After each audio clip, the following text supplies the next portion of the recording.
अल्हम्दुलिल्लाह नहमदुहु व नस्तईनुहु व नस्तगफिरुहु व नु'मिनु बिही व नतवक्कलु अलैहि व नऊज़ु बिल्लाहि मिन शुरूरि अनफुसिना व मिन सय्यिआति अमालिना मन यहदिहिल्लाहु फला मुदिल्ल लहु व मन युद्लिल्हु फला हादिय लहु व नशहदु अन ला इलाहा इल्लल्लाहु वहदहु ला शरीका लहु वनशहदु अन्न सय्यदना मुहम्मदन अब्दुहु व रसूलुहु सल्लल्लाहु तआला अलैहि व अला आलिहि व अस्हाबिहि व बारक व सल्लम तस्लीमन कसीरन कसीरा अम्मा बाद क़ाल अल्लाहु तबारक व तआला अख़बारन अनिल अब्दिस सालिह बाद अऊज़ु बिल्लाहि मिनश शैतानिर रजीम वउफ़व्विदु अम्री इलल्लाह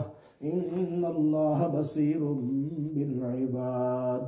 वअन अबी हुरैरह रज़ियल्लाहु तआला अन रसूलिल्लाहि सल्लल्लाहु अलैहि वसल्लम अन्नहु क़ाल क़ाल अल्लाहु तबारक व तआला अना इंद ज़न्नि अब्दी बी व अना मअहु हैथु यज़कुरुनी वल्लाहि अल्लाहु अफ़रहु बितौबति अब्दिही मिन अहदिकुम यजिदु दाल्लतहु बिलफलात वमन तक़र्रब इला शिब्रिन तक़र्रबतु इलैहि ज़िराआ वमन तक़र्रब इलैया शिब्रन तक़र्रबतु इलैहि ज़िराआ वमन तक़र्रब इलैया ज़िराअन तक़र्रबतु इलैहि बाआ व इज़ा अक़बल इलैया यमशी अक़बलतु इलैहि वहरविल औ कमा क़ाल रसूलुल्लाह सल्लल्लाहु अलैहि वसल्लम मुत्तफ़क़ुन अलैहि सदक़ल्लाहुल अलियुल अज़ीम व सदक़ रसूलुहुन नबियुल उम्मियुल हबीबुल करीम व नहनु अला ज़ालिका लमिनश शाहिदीन व शाकिरीन वल्हम्दुलिल्लाहि रब्बिल आलमीन।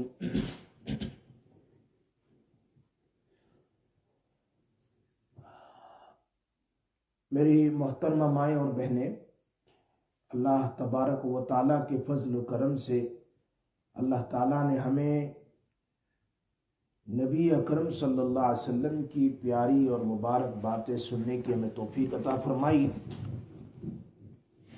अल्लाह ताला हमें हर वक्त नबी अकरम सल्लल्लाहु अलैहि वसल्लम की बातों को, अल्लाह की बातों को सुनने की अल्लाह हमें तौफीक नसीब फरमाए। इसीलिए कि आप सल्लल्लाहु अलैहि वसल्लम की ज़िंदगी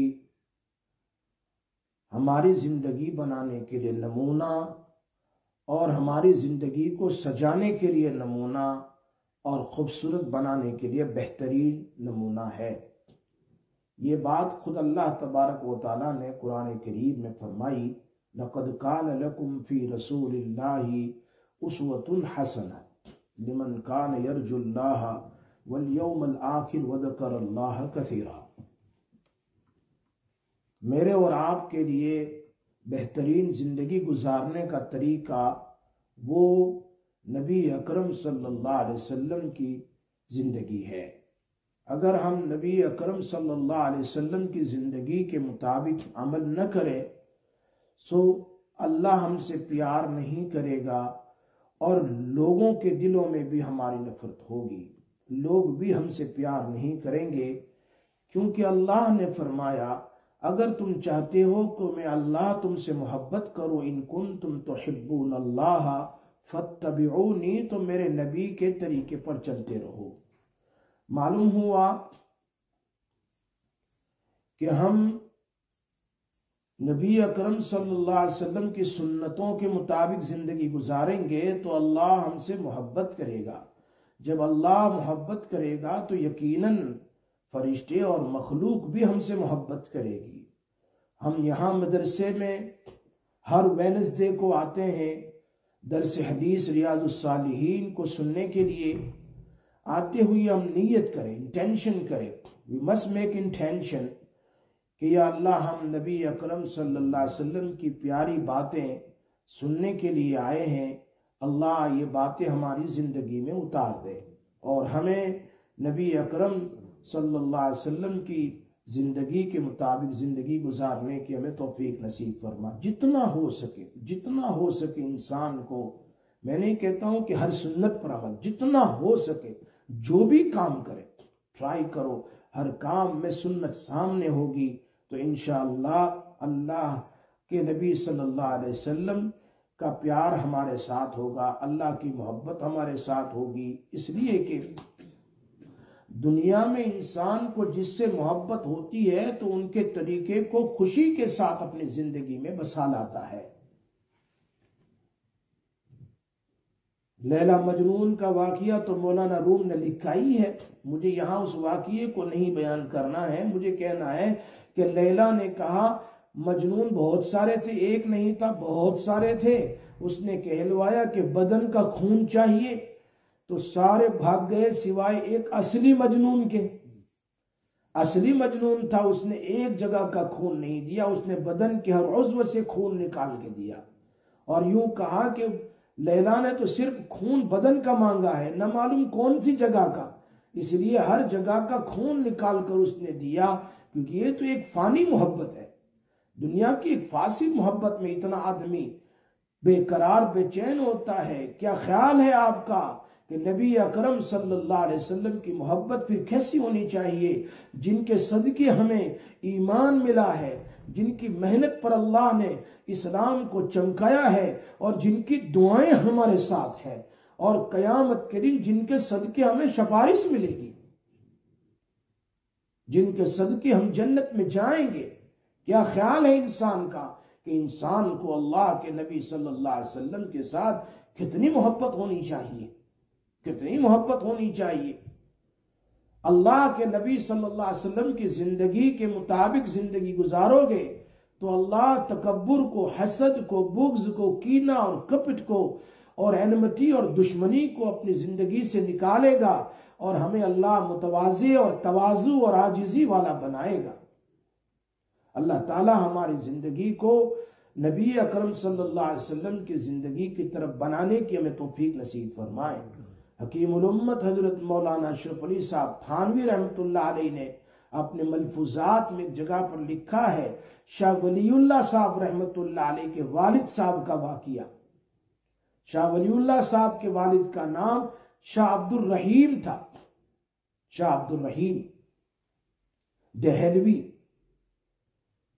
शाह अब्दुल रहीम साहब दहलवी फरमाते हैं, हजरत थानवी रहमतुल्लाह ने इसको लिखा है कि एक मर्तबा एक ऐसी पगडंडी यानी ऐसे रास्ते से गुजर हुआ कि दोनों तरफ कीचड़ था, बीच में सिर्फ एक ही आदमी चल सकता है, इधर से एक तरफ से क्रॉस करके दूसरी तरफ जाना था, दोनों तरफ पानी कीचड़ था, गंदा पानी था। हजरत नमाज के लिए तशरीफ ले जा रहे थे, जब मिडल ऑफ द वे पहुंचे, रास्ते के दरमियान में, तो सामने से कुत्ता आ रहा है। अब वो भी सामने से आ रहा है, हजरत इधर से उधर जा रहे हैं, वो उधर से इधर आ रहा है। अब वहां जो थानवी रहमतुल्लाह ने लिखा है कि वहां कुत्ते के साथ मुकालमा हुआ। ऐसा तो नहीं कि कुत्ते के साथ बात की, यानी हजरत के दिल में एक किस्म का ख्याल आया, और अजीब ख्याल था कि ये कुत्ता तो वैसे भी नापाक ही है, अगर ये पानी में उतर जाए और मैं पास हो जाऊं तो फिर मेरे तो कपड़े बच जाएंगे। कुत्ता तो वैसे भी नापाक है, कुत्ता तो वैसे भी नापाक है। अगर ये पानी में कीचड़ में उतर गया तो नुकसान उसका कुछ नहीं होगा, अगर मैं उतर गया तो कपड़े तो मेरे गंदे हो जाएंगे। और जा रहा हूं मस्जिद, फिर धोने की फिक्र, फिर कपड़े की धोने की, बदन की धोने की फिक्र। ये ख्याल है, कुत्ता सामने खड़ा है, ये इधर खड़े हैं, ये भी नहीं जा सकते, वो भी नहीं जा सकते, इसलिए कि एक ही रास्ता है, एक ही पगडंडी का रास्ता, या तो ये उतरे या तो ये उतरे, दोनों में से कोई एक पानी में उतर जाए तो मसला हल होता है। अगर हजरत उतर गए तो कुत्ता पास हो सकता है, अगर कुत्ता उतर गया तो हजरत पास हो जाएंगे, रास्ते को पास कर लेंगे।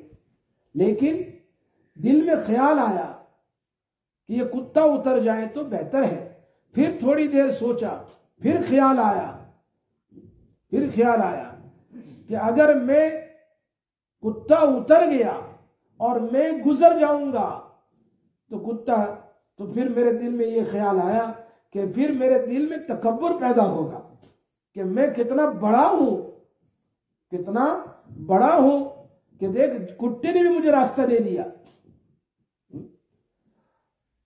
कुत्ते ने भी रास्ता दे दिया।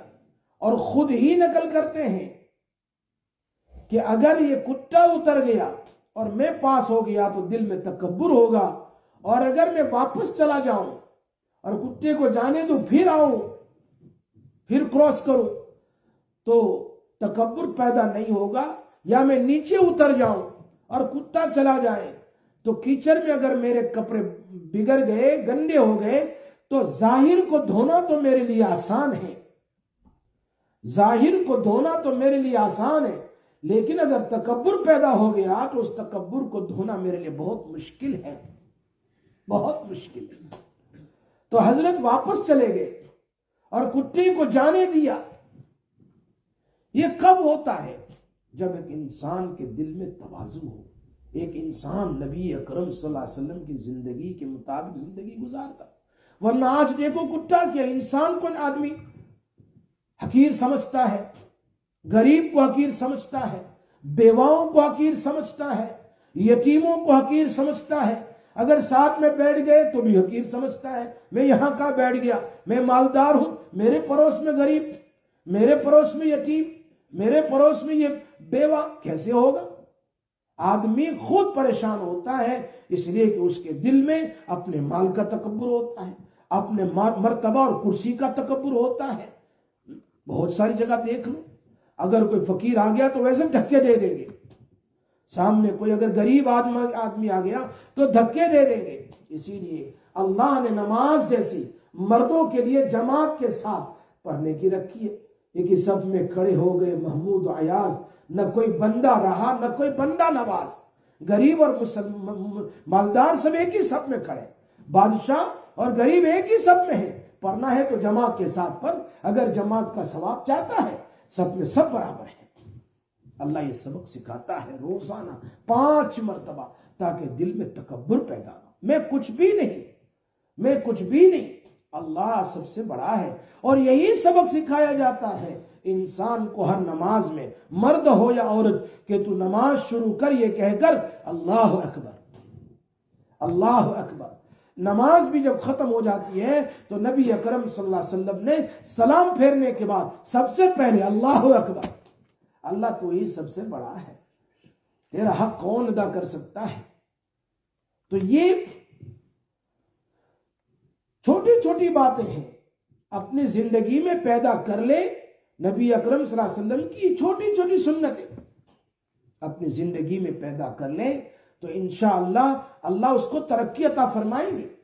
हदीस में आता है बुखारी शरीफ में, नबी अकरम सल्लल्लाहु अलैहि वसल्लम ने फरमाया, ला तहकिरन्न मिनल मारूफ शैआ, ला तहकिरन्न मिनल मारूफ शैआ वलो अन तल्का खाक बिवजही तलिक, औ कमा क़ाल रसूल।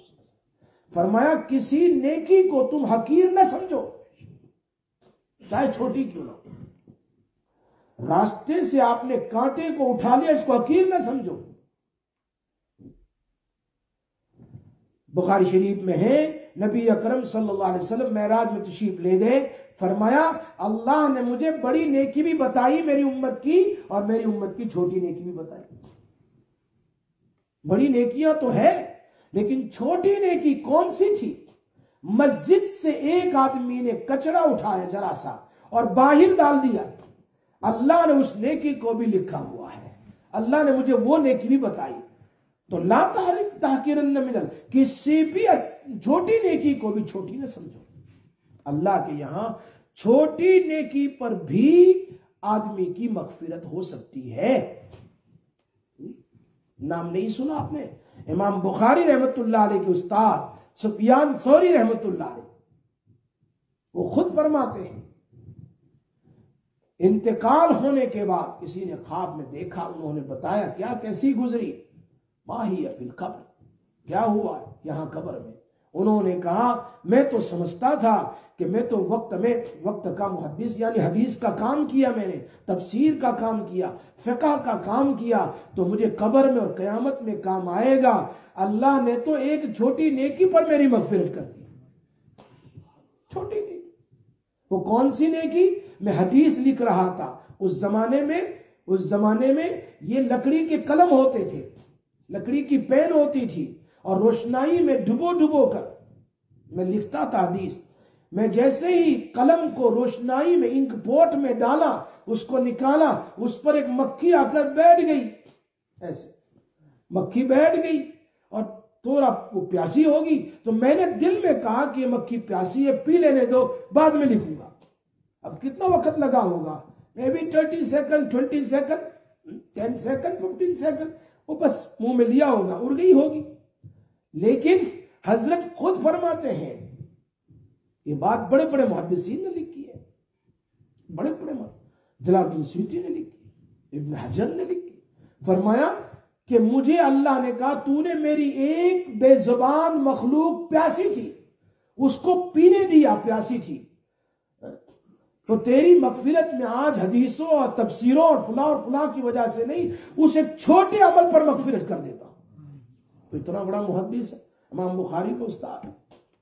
इसीलिए नबी अकरम सल्लल्लाहु अलैहि वसल्लम ने फरमाया, ला तहकीरन्न मिनल मारूफी शैआ, छोटा सा काम हो, उसको भी नेकी समझो, उसको भी अपने लिए सआदत समझो। अल्लाह ने मुझे छोटी नेकी करने की भी तौफीक अता फरमाई। अल्लाह के नबी उसकी मिसाल देते हैं, वलौ अंतल का खाका बिवजहिन तलिक, अगर एक मर्द दूसरे मर्द से या एक औरत दूसरी औरत से मुस्कुराहट के साथ मिलती है, अल्लाह के नबी मुस्कुराहट का जिक्र करता है, हम उस मुस्कुराहट को कुछ नहीं समझते हैं, अस्सलाम वालेकुम, खत्म।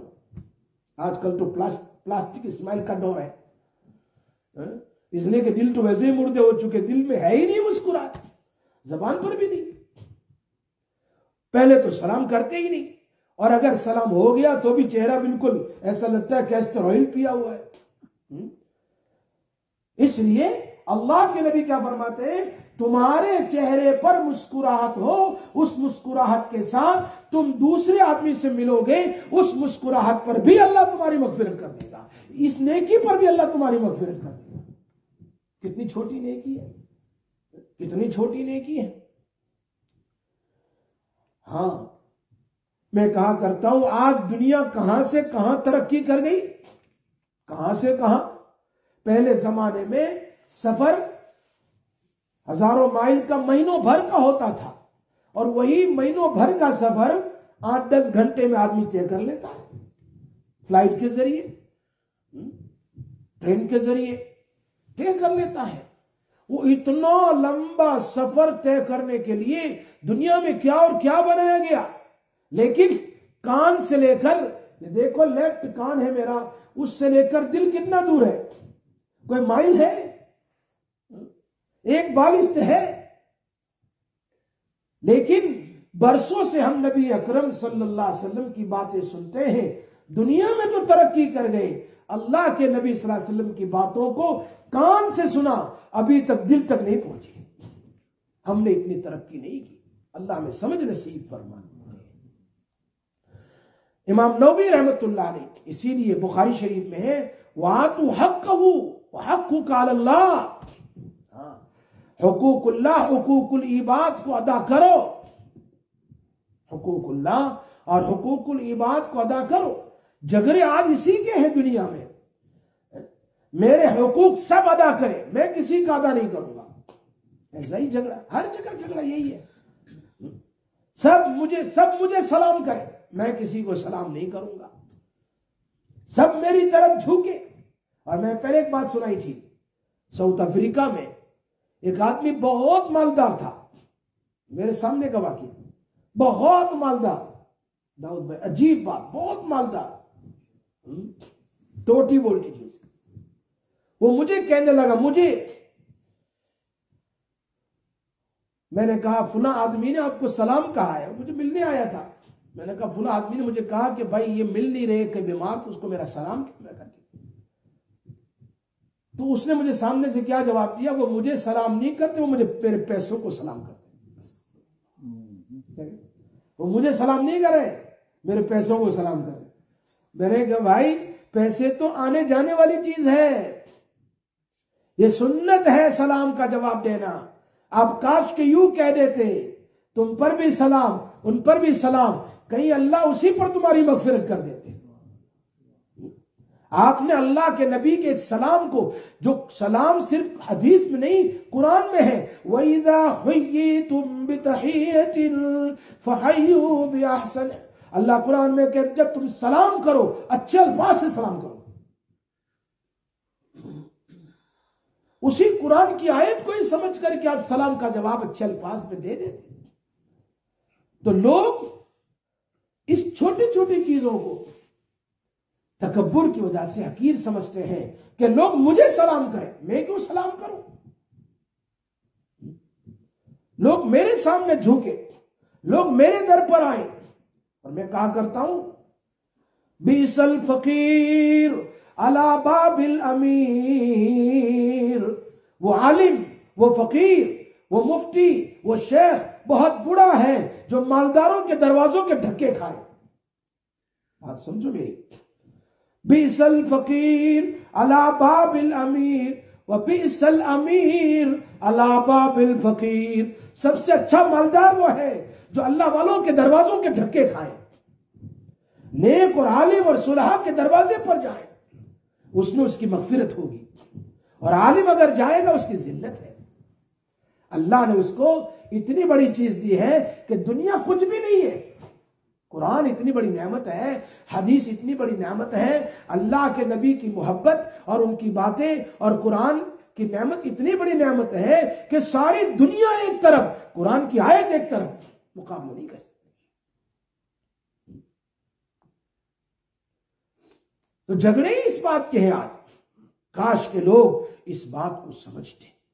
इसलिए मैंने बात शुरू की यहां इमाम नबी रहमतुल्लाह अलैह की बात से कि जब कभी हम मजलिस में जाएं, जहां कहीं भी, शेख सादी रहमतुल्लाह अलैह की किताब हमने 83 में पढ़ी थी, गुलिस्ता बोस्ता और पंदनामा वगैरह फारसी में, उसमें शेख सादी रहमतुल्लाह अलैह ने एक बात लिखी है, नसीहत गरचे बर दीवार नशिस्ता बूत, कि नसीहत अगरचे दीवार पर लिखी हुई हो, हम नसीहत करने वाले को न देखें कि नसीहत करने वाला कौन है, उस नसीहत को देखें कि वहां क्या लिखा हुआ है, क्या यह मेरी जिंदगी बदलने का जरिया है या नहीं। ये बात समझ में आ रही है आपको? नसीहत वाले को न देखे वो किसकी बात और क्या बात बयान कर रहा है। हम इस नीयत से आए कि अल्लाह के रसूल सल्लल्लाहु अलैहि वसल्लम की बातें बयान हो रही है, अल्लाह मेरी जिंदगियां सुन्नत वाली बना दे। नबी अकरम सल्लल्लाहु अलैहि वसल्लम हमारे महबूब है, उनकी जिंदगी हमारी जिंदगी में आनी चाहिए और उसी पर मेहनत भी करनी चाहिए।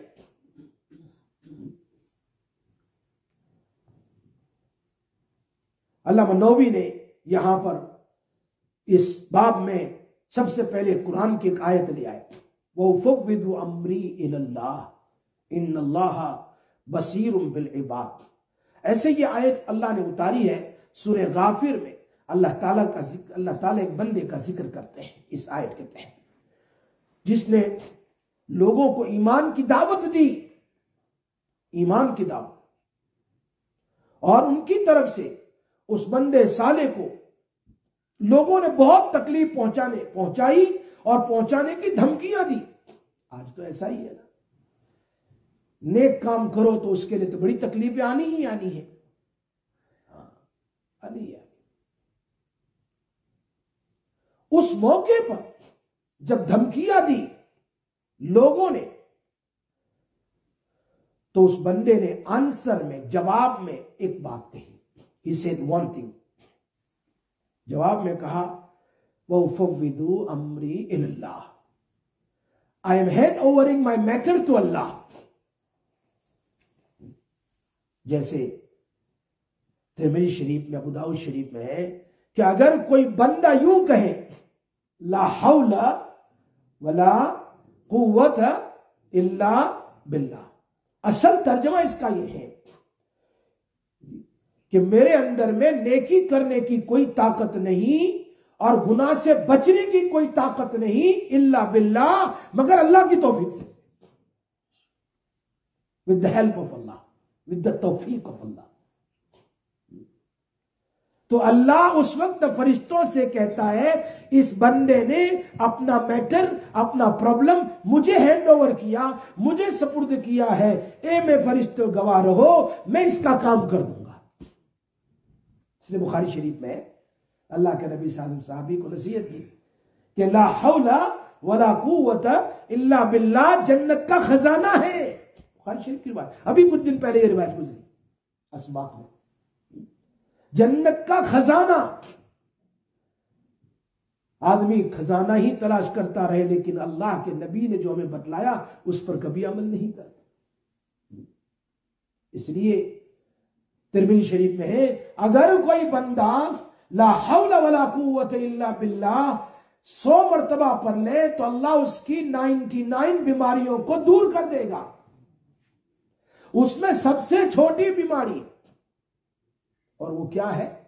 हम, टेंशन, डिप्रेशन, गम। आजकल ये टेंशन हर जगह है, डिप्रेशन हर घर में है, हर आदमी को, हर फर्द को है। कभी औलाद का टेंशन, कभी मां का, कभी बाप का, कभी दुकान का, कभी किसका, कभी किसका। सुबह उठते ही सर में दर्द है, शाम में सोते ही सर में दर्द है, पूरा दिन ही ऐसा जाता है टेंशन में, परेशानियों में। अब तो टेंशन का ट्रीटमेंट करने वाला डॉक्टर भी टेंशन में अपने आप को शूट कर दिया इसने, ताकि वो टेंशन से फारिग ही हो जाए। You don't have tension today, अपने आप को मार दिया तो टेंशन ही नहीं रहा होता। जैसे कहते हैं पाकिस्तान में बहुत गुर्बत है, हिंदुस्तान में बहुत गुर्बत है, बांग्लादेश में बहुत गुर्बत है, गुर्बत गुर्बत गुर्बत करते रहते हैं। अब उस गुर्बत का खात्मा कैसे करेंगे? ऐसा करो सारे गरीबों को खत्म कर दो तो गुर्बत खत्म हो जाएगी। ऐसा नहीं, बस गुर्बत गुर्बत से कोई खत्म खात्मा होने वाला नहीं है। उसके कुछ सलूशन होते हैं, उसकी कुछ तरीके होते हैं कि गुर्बत कैसे खत्म की जाए। खाली बयानों से, खाली आवाजों से, खाली ऐलानों से कुछ नहीं होता। तो यहां पर भी 99 बीमारियों में सबसे छोटी बीमारी, अब इससे बड़ा वजीफा कौन बतलाएगा? हदीस की रोशनी में अगर आदमी 100 मरतबा पढ़ ले, अब उससे ये तो छोटी, जिसको हम बड़ी समझते हैं, टेंशन को, डिप्रेशन को, मेंटलनेस को, आप बिलीव न कीजिए, मेरे पास NHS वाले नॉन मुस्लिम भी केस लेकर आए और मुझे कहा ये पागल है। मैंने कहा लाओ जैतून का तेल लाओ, मैंने उसमें ला हौला वला कुव्वता इल्ला बिल्लाह 100 बार दम कर दिया। मैंने कहा इसके सर में मसाज करो 10 दिन तक, फिर मुझे बताओ।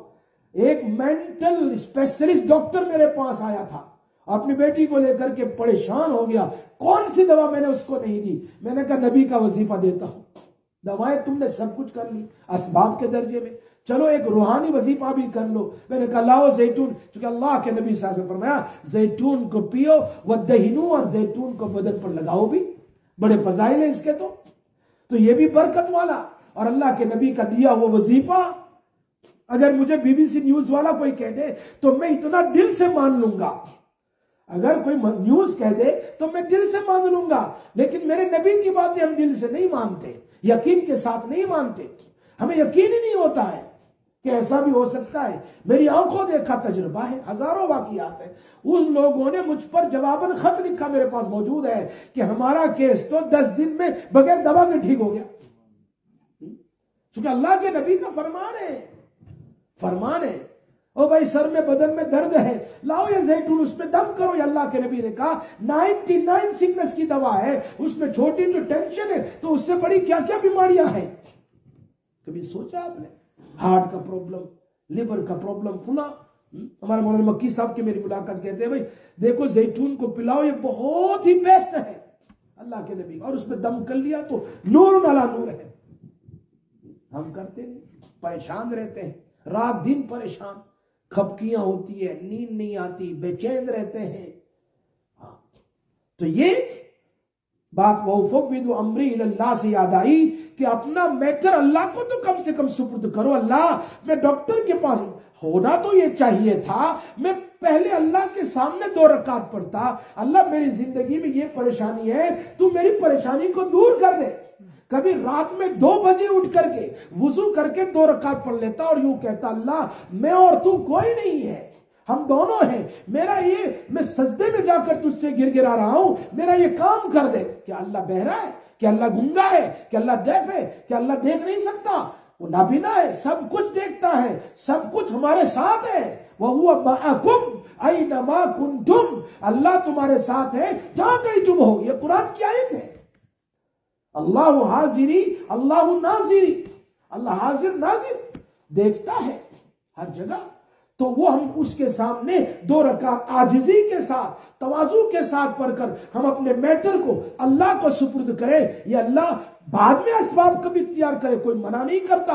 असबाब का दर्जा इख्तियार करना सुन्नत अल्लाह के नबी ने बयान फरमाया, असबाब को इख्तियार करना है, असबाब के बगैर तो काम नहीं चलेगा। लेकिन यकीन तो अल्लाह पर रखे कि मैंने सब कुछ कर लिया, आखिर में एक काम तो कम से कम कर ले कि मैं अल्लाह की तरफ मुतवज्जे होकर मैं अल्लाह से मांगू। ये चीज है। अल्लाह हमें वो यकीन नसीब फरमाए जो साहबे किराम का था। मौलाना बद्र आलम साहब मीरठी रहमतुल्लाह अलैह, जिन्होंने तर्जुमान सुन्ना लिखा है 4 जिल्दों में हदीस की किताब, वहां जन्नतुल बकी में सोए हुए हैं। 3 मरतबा इनकी कब्र खोदी गई, लेकिन बॉडी जैसे ऐसे जैसे आज दफन किया। हमारे शेख पाकिस्तान की हजरत हकीम अख्तर साहब रहमतुल्लाह अलैह, अल्लाह उनकी कब्र को नूर से भर दे, कहा करते थे कि मैंने उनके बेटे आलिम जो है अभी मदीना मुनव्वरा में, उनसे पूछा कि बाप को अल्लाह ने यह दर्जा कैसे दिया? कहा मेरे वालिद साहब तो जैसे लोग इबादत करते वैसे, लेकिन अक्सर दिन का हिस्सा मस्जिद नबवी सल्लल्लाहु अलैहि वसल्लम बैठकर दुरूद पढ़ा करते थे। लेकिन एक काम पूरी जिंदगी करते थे और दूसरों को कहते भी थे, और वो ये है कि कोई हाफिज कुरान सामने बैठा हो तो उसकी तरफ अपना पैर न फैलाओ। जैसे कुरान की तरफ पैर नहीं फैलाते, we don't spread our leg towards the Quran, similarly towards the हाफिज कुरान, जिसके सीने में कुरान है, उसकी तरफ भी अपना पैर न फैलाओ, उसका अदब करो कुरान की वजह से, बिकॉज ऑफ द कुरान। हमें शाउट करते थे, फरमाया इतने ज्यादा बीमार थे फिर भी कभी अपने पैर को किसी आलिम या हाफिज की तरफ स्प्रेड नहीं किया। तो कहते हैं शायद इसी एक बात के ऊपर अल्लाह ने उनको वो कुरान की अदब एहतराम के ऊपर, तो बात तो मेरी निकली, उन्होंने चौथी जिल्द में लिखा है, बद्र आलम साहब ने चौथी जिल्द में लिखा है तर्जुमान सुन्ना की, साहबे किराम पहुंचे, 3000 का लश्कर है, समंदर के किनारे, कोई कश्ती नहीं, और अल्लाह साहब ने उनको भेजा है लड़ने के लिए, कश्ती तो है नहीं। अब इनका यकीन वैसा बड़ा भारी यकीन था, वो पहाड़ों से भी बड़ा, हमारा तो कुछ नहीं है, एक तिनके के बराबर भी नहीं है, उनका यकीन तो पहाड़ों से भी बड़ा था। साहबा ने अल्लाह के नबी को देखा था, फरमाया 3000 के लश्कर में एक सहाबी ने 2 रकात नमाज पढ़ी, 2 रकात नमाज पढ़ी अल्लाह के सामने, और अल्लाह के 4 नाम लिए, या हलीमु, या अलीमु, या अलीयु, या अजीमु, या हलीमु, या अलीमु, या अलीयु, या अजीमु, ये 4 नाम लिए। ये 4 नाम लेकर फिर सारे साहबा से कहा चलो पानी पर, बगैर कश्ती के पानी पर क्रॉस कर लिया, क्रॉस कर लिया, गुजर गए, वापस भी आ गए। उन्होंने तो वैसे ही हुकूमत दे दी, हमें लड़ना नहीं है, लगता है देव आमद, लगता है कोई देवता आ गए, जिन्नात आ गए, पानी पर कोई चलता है, आ गए वापस। फिर वापसी में उस सहाबी का इंतकाल हो गया रास्ते में, तो गांव वालों ने दफन होने के बाद कहा यहां दफन न करो, रात में भेड़िए आते हैं और बॉडी निकाल कर ले जाते हैं। उन्होंने दोबारा कब्र खोदी कहीं और दफन करने के लिए, तो उस सहाबी की कब्र के अंदर में बॉडी ही नहीं है। देखा तो अंदर में तो बहुत बड़ा मकान नजर आ रहा है, कहां गया जन्नत में अल्लाह ने उठा लिया। ये सारा वाकया लिखा है। अल्लाह के सामने 2 रकात नमाज पढ़े, अल्लाह ने खुद कुरान में कहा या अय्युहल्लज़ीना आमनू इस्ताईनु बिस्सब्रि वस्सलाह। मुझे ये 4 नाम की इजाजत मेरे शेख ने दी थी तहज्जुद के वक्त में। तहज्जुद के वक्त मेरे घर पर तशरीफ लाए थे साउथ अफ्रीका में, तो तहज्जुद में उठे, हजरत ने वुजू किया और वुजू करने के बाद तहज्जुद की नमाज पढ़ी और हमने भी उनके साथ पढ़ ली। तो उसके बाद उन्होंने कहा तर्जुमान सुन्ना लाओ, तो मैं ले आया घर में से तर्जुमान सुन्ना, कहा खोलो, छोटी झील में फुला वाकिया पढ़ो। मैंने पढ़ लिया पूरा वाकिया पढ़ लिया। पढ़ने के बाद कहा, क्या सिराज तू ये समझता है कि मुझे ये वाकिया याद नहीं है? मैंने कहा हजरत आप तो माशाअल्लाह बहुत हदीस पढ़ाने वाले, आपको तो याद है। मैंने कहा ना, कहा आपने मुझे कहा तो मैंने पढ़ लिया हजरत। कहा इसी तरह हजरत मौलाना जकरिया साहब रहमतुल्लाह अलैह ने मुझे तहज्जुद में कहा था कि इसी तरह लाओ किताब तर्जुमान सुन्नह वाकिया पढ़ो। मैंने पढ़ा। कहा तू समझता है जकरिया को ये वाकिया याद नहीं? पर इसी तरह ये वाकिया आता रहा उस साहबी से लेकर हम तक। और वो 4 नाम क्या है? 2 रकात पढ़कर कोई भी परेशानी हो आप देखेंगे, कोई भी मसला मुश्किल हो, कोई भी, उस वक्त उन्होंने कहा था कोर्ट का केस हो या कोई भी चीज हो, अगर आप सही रास्ते पर हो, सही तरीके पर हो, तो 2 रकात सलातुल हाजत पढ़ो और उसके बाद 7 मरतबा तरतीब जरूरी है, ये नाम पढ़े, या हलीम, हा बड़ी हा के साथ, या हलीम और या अलीम, या एन के साथ, या अलीम और या अलीयू, अल्लाह का नाम है, या अलीयू और या अजीम, ये 4 नाम है। या हलीम, या अलीम, या अलीयू, या अजीम, 7 मरतबा ये पूरा एक हो गया। या हलीम, या अलीम, या अलीयू, या अजीम एक हो गया। फिर या हलीम, या अलीम, या अलीयू, या अजीम 2 हो गया। इस तरह या हलीम, या अलीम, या अलीयू, या अजीम 3 हो गया। 7 मरतबा पढ़ना है और उसके बाद दुरूद शरीफ पढ़े 7 मरतबा। फिर अल्लाह से दुआ करे अपनी परेशानी के लिए, अल्लाह तुम्हारी परेशानी को दूर करेगा। यही वो नाम जहां पर तर्जुमान सुन्ना में मुझे इजाजत दी है, लिखा हुआ है। वो सहाबी ने पढ़ा, 2 रकात पढ़ी, फिर ये नाम पढ़ा और अल्लाह से दुआ करके पानी पर चलना शुरू किया। तो हम अपना मैटर अल्लाह को सुपुर्द नहीं करते हैं। लोगों के सामने वावेला तो हम जरूर करते हैं, लेकिन कभी अपनी रूहानी या जिस्मानी परेशानी को अल्लाह के सामने बयान नहीं किया। कभी यूं नहीं कहा अल्लाह तू मेरा बन जा, कभी कहा नहीं कहा।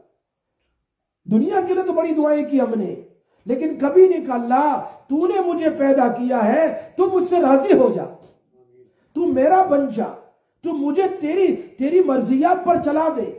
अल्लाह के लिए कोई मुश्किल है? अगर हम अल्लाह से अल्लाह को मांगे तो फिर क्या चाहिए? अगर वो बांडी बादशाह के सर पर हाथ रखकर यूं कहे मुझे कुछ नहीं चाहिए, मुझे बादशाह मिल गया, तो फिर सब कुछ मिल गया। अगर मैं अल्लाह से यूं कहूं हर दुआ में अल्लाह तू मेरा बन जा, अल्लाह तू मुझे अपना बना ले, मुझे अपना बना ले, मुझसे राजी हो जा, तेरी मर्जियात पर चला दे। अगर अल्लाह हमारा बन गया तो हमें कौन हाथ लगाने वाला है? हमें कौन सी परेशानी अगर आएगी भी तो अल्लाह की तरफ से वो उसकी शिफा भी देगा। इसलिए इमाम नबवी रहमतुल्लाह अलैह इस बाब में इस आयत को सबसे पहले लाए हैं, वो उफ़व्विदु अमरी इलल्लाह इन्नल्लाह। तो ये उस आदमी ने उस वक्त कहा मैं अपना मैटर अल्लाह को सुपुर्द करता हूं और अल्लाह मेरे मैटर को जानता है। जब उन्होंने यूं कहा कि मैं अपने तुम लोग मुझे धमकियां देते हैं, मैं अपना मैटर अल्लाह को सुपुर्द करता हूं, तो अल्लाह तबारक व तआला ने उनकी मदद फरमाई। आज दुनिया में कोई कौन है कि जिसको तकलीफ पहुंचाने वाला कोई नहीं? कोई ना कोई तो तकलीफ पहुंचाता है, किसी ना किसी, कोई नहीं तो शैतान तो है ही, कोई नहीं तो नफ्स तो है ही। तकलीफ पहुंचाने वाली बहुत सारी चीजें हैं। अल्लाह के सामने 2 रकात पढ़कर अल्लाह से कहे अल्लाह तू मेरा बन जा, और इन शयातीन से, इन नफूस से, गंदे नफ्सों से और दुनिया के दुश्मनों से अल्लाह तू मेरी हिफाजत फरमा। मौलाना रूम कहते हैं दुश्मन अगर कवीस्त मुहाफिज कवी तरस्त। दुश्मन तेरा अगरचे मजबूत है, लेकिन तेरी हिफाजत करने वाला सबसे बड़ा मजबूत है। इसलिए अपने मैटर को अल्लाह को सुपुर्द करना चाहिए। ये हमारी जिंदगी होनी चाहिए कि अपनी जिंदगी में जब कभी परेशानी आई, यही तो तरीका नबी अकरम सल्लल्लाहु अलैहि वसल्लम का था। और यही बात अल्लाह कुरान में कह रहे हैं इस्ताईनु बिस्सब्रि वस्सलाह इन्नल्लाहा मस्साबिरीन। अल्लाह के नबी पर जब कभी भी परेशानी आई 2 रकात पढ़ी और कहते थे या हय्युन या कय्यूम बिरहमतिका अस्तगीस, या हय्युन या कय्यूम ला इलाहा इल्ला अंता बिरहमतिका अस्तगीस। इसलिए उलमा फरमाते हैं इसमें आज़म है, ये इसमें आज़म है। और कभी कहते रहे 2 रकात पढ़कर अल्लाह अल्लाह ला उशरिक बिका शैया, अल्लाह अल्लाह ला उशरिक बिका शैया। ये भी इसमें आजम है। अगर वो ये पढ़कर दुआ करे तो अल्लाह फिर भी दुआ कबूल कर लेता है। तो अल्लाह से दुआ करे, वक़्त हो गया। अल्लाह पाक हमें नबी अकरम सल्लल्लाहु अलैहि वसल्लम की ज़िंदगी के मुताबिक और उनके बताए हुए सुन्नतों के मुताबिक हमें ज़िंदगी गुजारने का करने की तौफीक नसीब फरमाए। या अरहमुर राहिमीन, या दल जलाली वल इकराम, या हन्नान या मन्नान, या बदीअस समावाति वल अर्द, या बदीअस समावाति वल अर्द, या बदीअस समावाति वल अर्द, या बदीअस समावाति वल अर्द, या हन्नान या मन्नान, या दय्यान या सुल्तान। अल्लाहुम्मा सल्लि व सल्लिम दाइमन अबदा अला हबीबिका खैरिल खल्क़ि कुल्लिहिम जज़ल्लाहु अन्ना सय्यदना मुहम्मद सल्लल्लाहु अलैहि वसल्लम मा हुवा अहलु। या अल्लाह, या रहमान, या रहीम, ऐ अल्लाह हम कमज़ोर हैं लेकिन तेरे ही बनाए हुए हैं, तेरे ही बनाए हुए हैं। ए अल्लाह हम ज़लूमन जहूला की तरह है। ए मेरे मौला, ए अल्लाह हम बहुत जल्दबाज है। इलाहुल आलमीन, ए अल्लाह गुनाहों के पुतले हैं। रात में, दिन में, खलवत में, जलवत में, अपनों में, घर से बाहर, छुप कर, खुल कर, बड़े गुनहगार है अल्लाह। तू सब कुछ जानता है अल्लाह। हमने अपने गुनाहों को दुनिया वालों से तो छुपा लिया है, अल्लाह माँ बाप से तो छुपा लिया, दोस्त अहबाब बीवी बच्चों से छुपा लिया, अल्लाह शागिर्द मुरीदों से छुपा लिया, लेकिन तुझसे कौन छुपाने वाला है? तुझसे कौन छुपाने वाला है? अल्लाह अपने फजल से हमें माफ कर दे, अल्लाह अपने फजल से हमें माफ कर दे। हम तो इकरारी मुजरिम है अल्लाह, हम तो तेरे सामने इकरार ही कर रहे हैं। अल्लाह तू माफ करना, तू माफ करता है और तू माफी देने को पसंद भी करता है। अल्लाह इन्नका अफ़ुव्वुन करीम तुहिब्बुल अफ़्व फ़अफ़ु अन्ना। अल्लाह हमें माफ कर दे, अल्लाह हमें माफ कर दे, अल्लाह हमें माफ कर दे, हमें अपना बना ले, हमसे राजी हो जा। अल्लाह हमें सिराते मुस्तकीम पर उंगली पकड़कर चला दे, अल्लाह उंगली पकड़कर सिराते मुस्तकीम पर चला दे। हमें हमारी आला औलाद को अल्लाह सिराते मुस्तकीम पर चला दे। अल्लाह नबी पाक सल्लल्लाहु अलैहि वसल्लम की सुन्नत के मुताबिक जिंदगी गुजारने वालों में से बना दे। अल्लाह क़यामत तक आने वाली हमारी नस्लों को ईमान पर कायम दायम रखना, कुफ्र से, शिर्क से, बिदअत से, कबाइर से बचा लेना। अल्लाह मरते दम तक ईमान पर बाकी रखना और ईमान पर तेरी रजा वाली मौत नसीब कर देना। ए मेरे मालिक, आने वाले जितने भी फितने और परेशानियां और बीमारियां हो, अल्लाह उन तमाम से हमारी आला औलाद की हिफाजत फरमा। अल्लाह पूरी उम्मत की मग़फ़िरत फरमा। अल्लाह इस मजमे की मग़फ़िरत फरमा, इस मजमे की मग़फ़िरत फरमा। हमारी माएँ और बहनें दूर दूर से आती है दर्स हदीस को सुनने के लिए, अल्लाह इनका आना कबूल फरमा, हम सब का आना कबूल फरमा। कदम कदम को हमारे लिए और नबी अकरम सल्लल्लाहु अलैहि वसल्लम की हदीस को अल्लाह हमारे हिदायत का जरिया बना, मग़फ़िरत का जरिया बना, रहमत का जरिया बना, आफियत का जरिया बना, ऐ अल्लाह सुकून का जरिया बना। घरेलू झगड़ों को खत्म फरमा, आपस में मोहब्बत मवद्दत नसीब फरमा। हमारी औलादों को हमारी आंखों की ठंडक बना, हाफिज कुरान बना, दीन के दाई बना, मुहद्दिसीन मुफस्सिरीन फुक़हा में से बना, औलिया कामिलीन में से बना। ऐ अल्लाह हमें अपनी निगाह में छोटे बना, हमें अपनी निगाह में छोटे बना। अल्लाह लोगों की निगाह में हमें बड़ा बना। अल्लाह तकब्बुर से, हसद से, बुग़्ज़ से, कीना और कपट से हमारी हिफाजत फरमा। अल्लाह अपने फजल व करम से नबी अकरम सल्लल्लाहु अलैहि वसल्लम के सदक़े अल्लाह इन मुखलिसीन की आमीन के साथ हमारी आमीन को मिलाकर हमारी दुआ और तौबा को कबूल फरमा। व सल्लल्लाहु तआला अला सय्यिदिना मुहम्मद व आलिहि व सहबिहि।